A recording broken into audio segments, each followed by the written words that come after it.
Hi, it's Dr. Goli Andi, the founder of One Education, One World. Today, we're breaking the silence and finally sharing our incredible journey with you. Behind the scenes, we've been hard at work, launching projects, tackling paperwork, and making as much impact as we could. And I think that this is now the perfect time to unveil the story behind it all. The ups, the downs, the moments that brought us to our knees, and the ones that filled our hearts with joy. Get ready because for this very first episode, I hope to share our vision with you and tell you about what inspired me to start One Education, One World.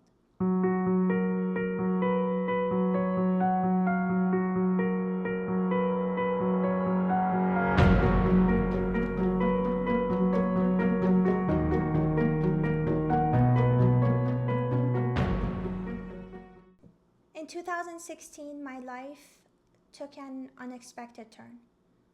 The first time I stepped into a classroom of an inner city school, I quickly realized how privileged my own life had been, despite the hardships my family and I went through as refugees back in 2001. My parents and my sisters provided a strong support system for me. I was surrounded by opportunities, and now looking back, I had everything I needed to pursue my dreams. But little did I know the harsh reality that awaited me as I witnessed firsthand the struggles my students faced. Their lives were burdened with trauma, poverty, abuse, and heavy responsibilities far beyond their tender years. It was a bitter awakening. My worldview and ideology were pushed to their limits, and I went on a personal transformation to truly understand the experiences of my students and their circumstances. We had many one-on-one conversations after school where I learned about their stories, most of which were heartbreaking. I talked to students who could not invest enough time in school because they were so caught in the middle of chaos at home. Students who came to school hungry and those who never had the support system needed to thrive at school. At the end of my first year, I remember reaching a breaking point. I was exhausted and emotionally drained. I thought about quitting. As I was entertaining these thoughts, during those burnout weeks at school, I started to receive a collection of heartfelt messages, letters from my students, expressing their deep appreciation for having a mentor, a friend they could rely on. They were happy to be heard and understood. Those letters brought me to tears and instantly changed my perspective. Even though I felt ineffective that first year, these letters were reminders that I had to keep going. And little did I realize that this journey would not only shape the lives of my students, but also completely transform my own. The roles reversed, and it was my students who became the greatest teachers I could ever ask for, imparting profound lessons about life and reminding me of what truly matters at the end of the day. The more I learned about my students, the more I realized how much I don't know. So I decided to pursue further education to better understand the different models that we have and what would cater to their needs, to the needs of this population that come from low socioeconomic backgrounds. I delved into extensive research and discovered the concept of holistic education. It's a perspective that acknowledged the multifaceted nature of kids, of students. They were not simply learners, but individuals with diverse dimensions that deserved our attention. My research fueled my passion even more.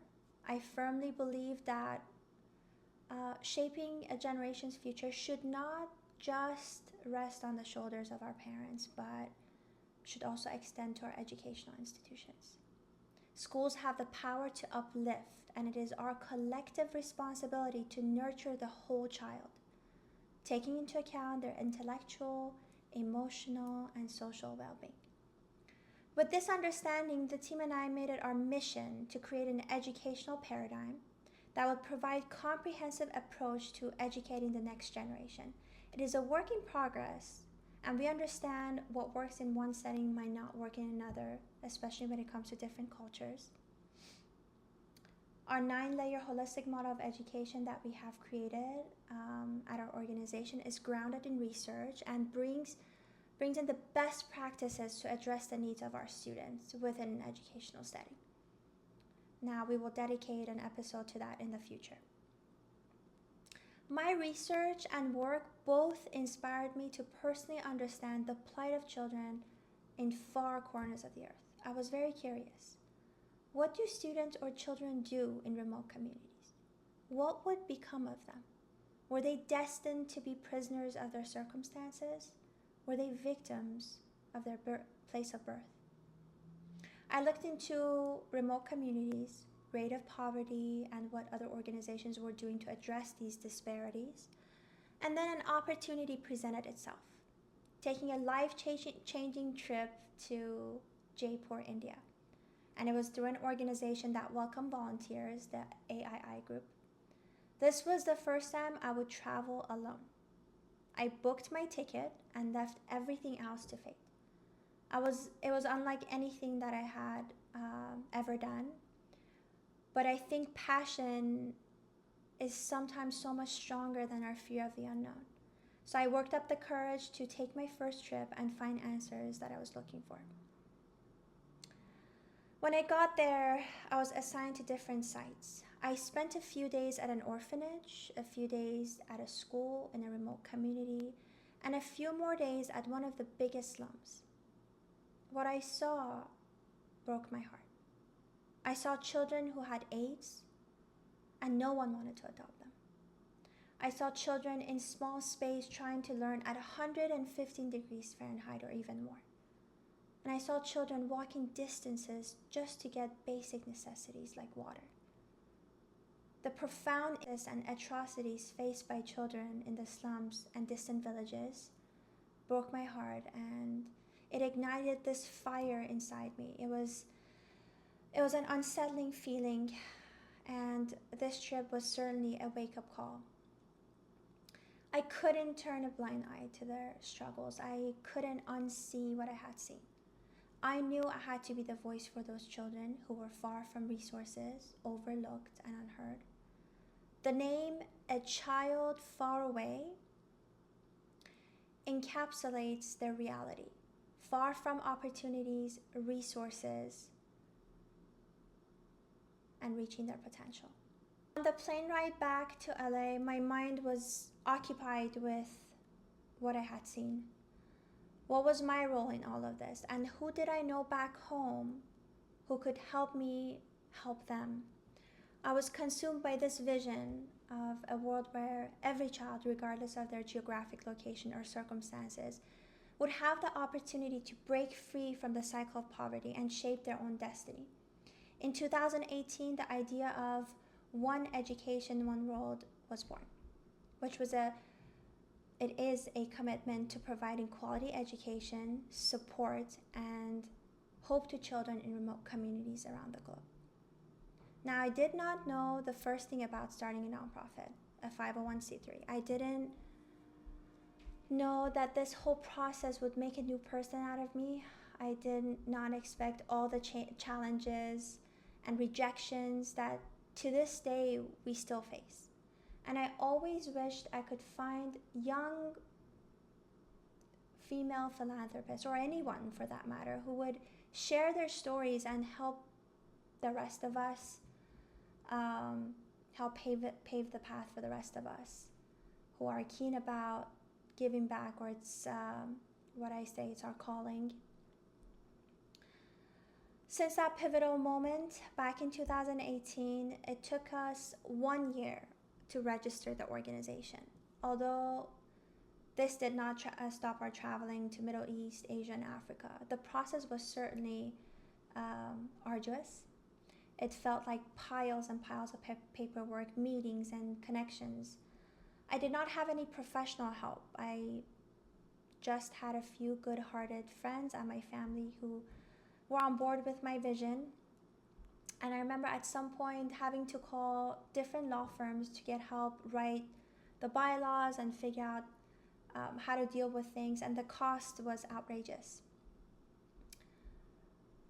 So we had to do everything ourselves. Despite all of this, we got going and finally registered One Education, One World. We are driven by the belief that education is key to unlocking the potential within every child. We strive to bridge the gap, break down barriers, and create pathways for growth, empowerment, and transformation. And together with our dedicated, wonderful team and supporters, we are rewriting the narrative for marginalized children, opening doors to a brighter future, and building a world, hopefully, where every child's dream can flourish. Or I would say we're helping build that world. And I always tell the team, I remind them that along this path, we're learning by doing. We will make mistakes, but with a little bit of passion, perseverance, grit, and courage, we will face any challenges together. And this is all in service of our bigger vision of being there for these children. Now, for every episode, I plan on leaving you with my favorite quote, which happens to be my saviors in moments of doubt and struggle. I read a few a day as a reminder of who I am, my intentions, and vision for what I want for all children around the world. Now, this one is by Toni Morrison. I tell my students, when you get these jobs that you have been so brilliantly trained for, just remember that your real job is that if you're free, you need to free somebody else. If you have some power, then your job is to empower somebody else. Thank you for joining us for our first episode. This is Dr. Goli, and I'll see you next time.